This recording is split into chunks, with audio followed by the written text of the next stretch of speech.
onto focus, laser focus. Now, Tony Robbins, I absolutely love him. If you've seen some of his work before, he's an amazing coach, very American. And one of his sayings is, where focus goes, energy flows. And whilst it is extremely wanky, there is a great truth in it, right? You can do anything, but you can't do everything. That's a fact.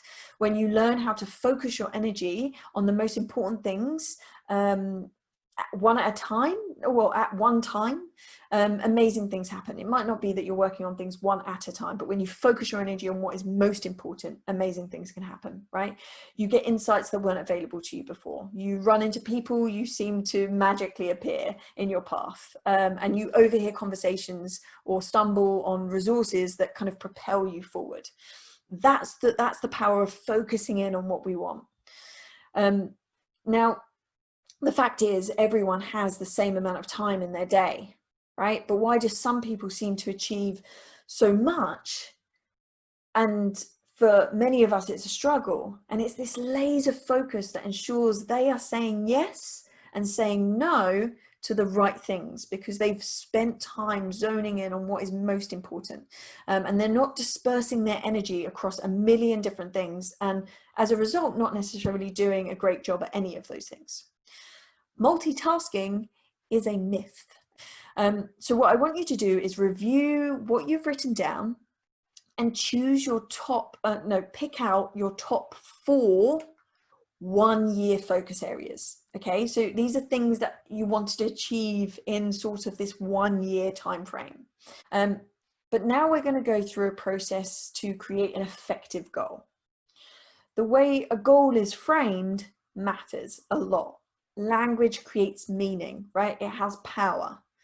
So for the sake of this next part of the exercise, I just want you to focus on one of those 4 that you picked in your quadrant. And that's what we're going to focus on to frame a goal around, okay? So many of you will be familiar with the SMART model. If you're not, it tends to be the go-to framework in business for creating effective goals, targets, and objectives. This is business goals, this is team goals. So it's a really, really good model for you to know. One caveat of that, SMART can be very, very transactional. It's very, very numbers focused, and it can get us a bit caught up in the numbers and the measurements. So that's just something to consider. Don't get overly caught up in the numbers and when you said you're going to do things, because that will only reinforce a negative emotion around these things. So we don't want to get too fixated on the numbers, but we want to have something to kind of measure ourselves by and kind of know that we're making progress. Okay, so working through the SMART model, in your booklets you will have what the SMART model is, and then some questions that can help you to elicit the right responses. Now just note those down.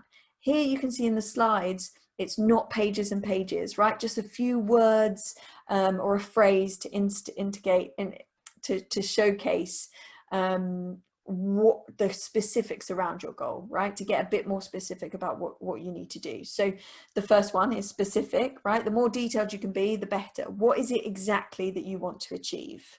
What does it look like? What does it sound like? Is it something tangible that you have in your hand, or is it more of a feeling?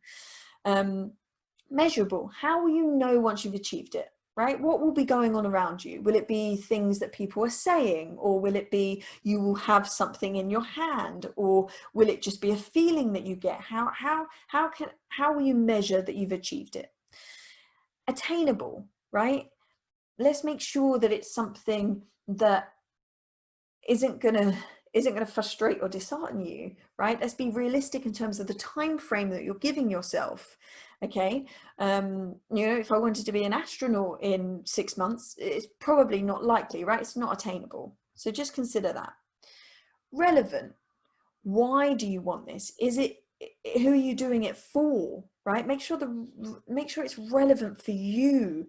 And if you're doing this with your team, make sure it's relevant to your team. So it has to link to an objective that the business has for you. So make sure it's relevant. Time frame. It's good to give yourself a time frame around this. When ideally do you want to have this goal in place? So you have 5 minutes to quickly kind of run through those questions and just jot down a few thoughts as you run through.